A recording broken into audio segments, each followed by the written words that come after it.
SR93 Boxing. I'm back with a quick video. Shawn Porter says he says he needs a fight and he wants Andre Berto next.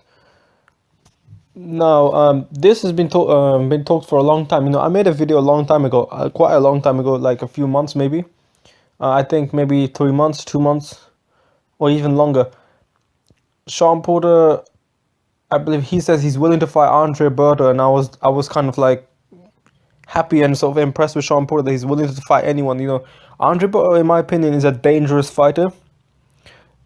A lot of people like to kind of put Andre Berto down in terms of the losses that he's taken. I think he failed the drug test as well, but you know, he's taken some losses. Like he took losses against Soto Karass, but he took losses in Guerrero and Ortiz, which he actually avenged. But see, like, Andre Berto is a really dangerous fighter. Against Soto Karass, he hurt his right shoulder, I believe. And you know, Guerrero, I mean, yeah, he just fought the wrong fight in my opinion. Andre Berto, on a given night, he has the speed. I think punch for punch, like when he throws a single shot, might be a little quicker than Amir Khan. Like the first single shot, right? He has a lot of snap on his punches. He can punch. Andre Berto can punch. Shawn Porter, in my opinion, if Andre Berto turns up right, he'll be the best version of Shawn Porter, in my opinion. Straight up. If Andre Berto, like, see, Andre Berto sometimes, he might not turn up, just not throw his hands and shit. But if he does, man, the speed that he throws it in and the power, Andre Berto might, look, in my opinion, when Andre Berto does turn up, his offense is more dangerous than Keith Thurman's. Straight up. Keith Thurman, yeah, he's a heavy puncher, but so is Andre Berto. But Berto also has the speed, that snap. He has a lot of snap. Guy is strong, man. And Andre Berto slept on, man. I think Andre Berto, if he as I said, if he turns up right, he can probably be the best welterweights out there. Obviously not Floyd, he's retired, you know, and Berto did not beat Floyd, and he never will, I think. Look, people sleeping on him because the hype is gone off him, but people don't look at the little details, his ability. People don't look at that.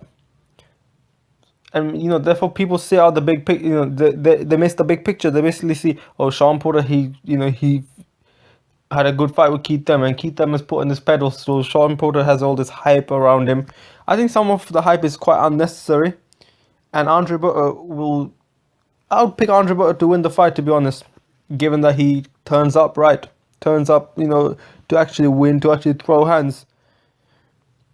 Andre Berto via knockout. TKO.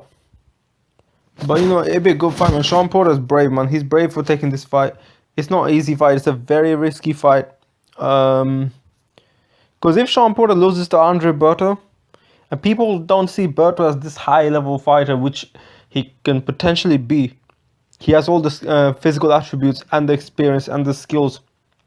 I think he has pretty good skills. Just doesn't display enough. But he has all of that to be probably the best fighter at 147. People, you know, kind of underestimate him. Shawn Porter loses to him, it could potentially be over. Shawn Porter will be, after that, one fight away from being a journeyman. One loss away from being a journeyman. Which is a shame, because I like Shawn Porter, you know. I think he's a good fighter. I think he's given the sport what the sport has been asking for.